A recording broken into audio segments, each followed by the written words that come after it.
দর্শক, দক্ষিণ কোরিয়ার সাথে মুক্ত বাণিজ্য চুক্তি নিয়ে আলোচনার জন্য এই মুহূর্তে আমাদের সাথে যুক্ত হচ্ছেন গবেষণা সংস্থা র্যাপিডের নির্বাহী পরিচালক ডক্টর আবু ইউসুফ। আমরা যাচ্ছি তার কাছে। ডক্টর আবু ইউসুফ, আপনাকে ৭১ বিজনেসে আমরা স্বাগত জানাচ্ছি।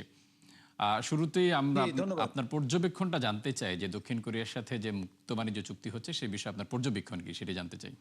জি, এটি খুবই একটি ভালো উদ্যোগ। আপনারা জানেন যে আমাদের যেহেতু এলডিসি গ্র্যাজুয়েশন প্রাক্কালে এই ধরনের উদ্যোগ আমাদের এফডিআই বিশেষ করে ফরেন ডিরেক্ট ইনভেস্টমেন্টের ক্ষেত্রে একটা বড় ধরনের ভূমিকা পালন করবে। আপনারা জানেন যে জাপানের সাথে যেহেতু আমাদের ১ম চুক্তিটা হয়েছে কম্প্রিহেনসিভ ইকোনমিক পার্টনারশিপ এগ্রিমেন্ট। তো সেইটার আলোকেই যেহেতু দক্ষিণ কোরিয়ার সাথে বাংলাদেশের বাণিজ্য আ একটা হিউজ পটেনশিয়ালিটি আছে। যদিও আমাদের as a net importer country হিসেবে আমাদের ইম্পোর্টটা বেশি এক্সপোর্টের ক্ষেত্রে। বাট আমরা যদি এই দক্ষিণ কোরিয়ার সাথে বিশেষ করে এফডিআই কে আমরা অ্যাট্রাক্ট করতে পারি, তাহলে আমাদের এই এক্সপোর্ট বাড়ানোর ক্ষেত্রে অনেক বড় ধরনের ভূমিকা পালন করবে। আর এই যে চুক্তিটা হতে যাচ্ছে, এই চুক্তির ক্ষেত্রে আমাদের সার্ভিসের ক্ষেত্রেও আসলে একটা বড় ধরনের শুধুমাত্র ট্রেড না, সার্ভিসের ক্ষেত্রে, প্রযুক্তির ক্ষেত্রে, বিভিন্ন ধরনের এক্সচেঞ্জ, ক্যাপাসিটি বিল্ডিং এর ক্ষেত্রে অনেক বড় ধরনের ভূমিকা পালন করবে। আর এই আমরা জানি যে আমাদের ট্রেড কম্পিটিটিভনেস বা এক্সপোর্ট কম্পিটিটিভনেস এটি বাড়াতে গেলে এই ধরনের চুক্তির আসলে কোনো বিকল্প নাই। তো সেক্ষেত্রে দেখা যাক, যেটি মঙ্গলবারে যে চুক্তিটা স্বাক্ষরিত হতে যাচ্ছে, তো সেটি বাংলাদেশের ক্ষেত্রে আমি মনে করি যে যেহেতু জাপানের সাথে হয়েছে, দক্ষিণ কোরিয়া এবং আরো অনেকগুলো দেশের সাথে যেহেতু প্রক্রিয়াধীন আছে, একটা বড় সিঙ্গাপুরের সাথে আছে বা অন্যান্য দেশের সাথে যে প্রক্রিয়াধীন আছে এই economic comprehensive economic partnership agreement, সেটি এক্সপোর্ট কম্পিটিটিভনেস, বিশেষ করে ট্রেড কম্পিটিটিভনেস বাড়ানোর ক্ষেত্রে একটা বড় ধরনের ভূমিকা পালন করবে। এই ধরনের উদ্যোগ অন্যান্য দেশের সাথেও আশা করি আম আমাদের অব্যাহত থাকবে। একটা বিষয় কি, আমরা যখন এই ধরনের এফডিআই যদি আমরা অ্যাট্রাক্ট করতে পারি, তাহলে আমাদের কর্মসংস্থান যে এটা একটা আমাদের বিরাট একটা মানে আমাদের এমপ্লয়মেন্ট যেহেতু একটা স্লাগিশ মানে এমপ্লয়মেন্ট, সুতরাং এই এমপ্লয়মেন্ট জেনারেশন ক্রিয়েটের ক্ষেত্রে একটা বড় ধরনের ভূমিকা পালন করবে।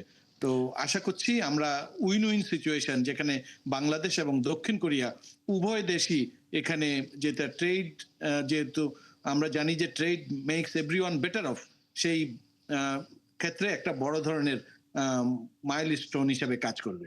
ডক্টর আবু ইউসুফ, আমরা যেটা সংক্ষেপে আপনার কথার ধারা যদি বলি, এই চুক্তি বড় কোনো দেশের সাথে অবশ্যই সহায়ক হিসেবে কাজ করবে। পাশাপাশি আরেকটি বিষয় জানতে চাই, সেটি হচ্ছে যে আমাদের রপ্তানির বিষয়টি। আমরা দেখলাম যে অর্থ বছরের প্রথম মাসে রপ্তানিতে একটা বড় ধাক্কা এসেছে, ১% কমে গেছে প্রবৃদ্ধি।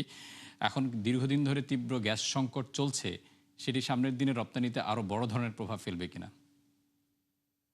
জি, আসলে আপনারা জানেন এই রপ্তানিটা আমরা দেখছি যে যদিও গত অর্থ বছরের সাথে এই অর্থ বছরের এক্সপোর্ট সামান্য কমেছে।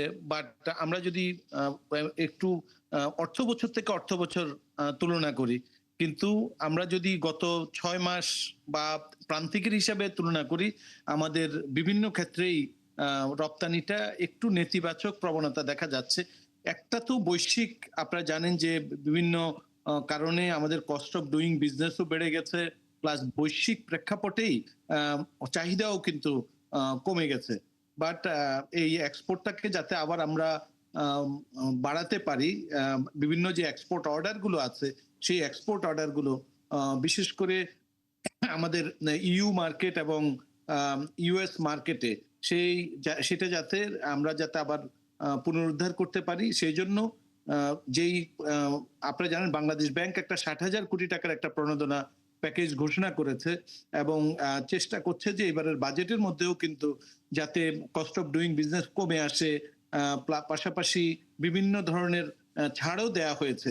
কিন্তু সবচেয়ে বড় জায়গাটা হচ্ছে যে আমাদের গ্যাসের যে সংকট, এই সংকটের কারণে উৎপাদনমুখী যে সমস্ত শিল্প প্রতিষ্ঠান, তারা কিন্তু তাদের ক্যাপাসিটি অনুযায়ী প্রোডাকশন চালিয়ে যেতে পারছে না। তো ডক্টর আবু সেই ইউসুফ, জায়গাটা আমরা সরকারকে আমি মনে করি একটা মানে প্রায়োরিটি বেসিসে যাতে এই গ্যাসের সংকট না হয়, বিদ্যুৎ, জ্বালানি, যেগুলো হচ্ছে আসলে একটা মানে শিল্প প্রতিষ্ঠানের প্রাণ শক্তি, ডক্টর আবু ইউসুফ, এগুলোকে প্রায়োরিটি আমরা অনুযায়ী আসলে সময় দেখতে হবে। স্বল্পতায় খুব সংক্ষেপে একটু জানতে চাই যে জ্বালানি সংকট মোকাবেলায় সরকারের দৃশ্যমান কোনো পদক্ষেপ আপনি দেখতে পান কিনা, খুব সংক্ষেপে। আম সরকার যেহেতু বর্তমান সরকার খুব বেশি দিন হয় নাই ক্ষমতায়। তারপরেও যতটুকু দেখছি যে উনারা একদিকে বলছেন যে আমরা চেষ্টা করে যাচ্ছি এটাকে সংকটটা কিভাবে সমাধান করা যায়। বাট অন্যদিকে কিন্তু আমরা দেখছি অনেক প্রতিষ্ঠান বন্ধ হয়ে যাচ্ছে।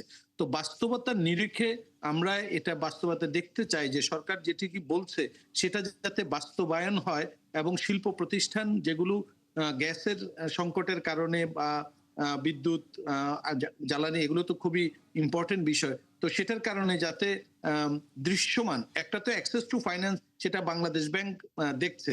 আরেকটা হচ্ছে এই যে আমাদের ইনফ্রাস্ট্রাকচারাল পাশাপাশি এই গ্যাস এবং বিদ্যুতের এই সংকট সমাধানের দৃশ্যমান আমরা এখনো দেখছি না। বাট আশা করছি, কারণ এগুলো তো সময় সাপেক্ষ ব্যাপার, আশা আ করছি আমরা এই দৃশ্যমান যে পদক্ষেপগুলো সেটা ডক্টর বাস্তবায়ন দেখতে পাবো এবং অচিরেই যে রপ্তানিমুখী শিল্পগুলো সেগুলো তাদের যে এক্সপোর্ট অর্ডার সেটা সে অনুযায়ী তারা যাতে উৎপাদনে ডক্টর ফিরে যেতে পারে। ডক্টর আবু ইউসুফ, আপনাকে অসংখ্য ধন্যবাদ ৭১ বিজনেসে সময় দেওয়ার জন্য।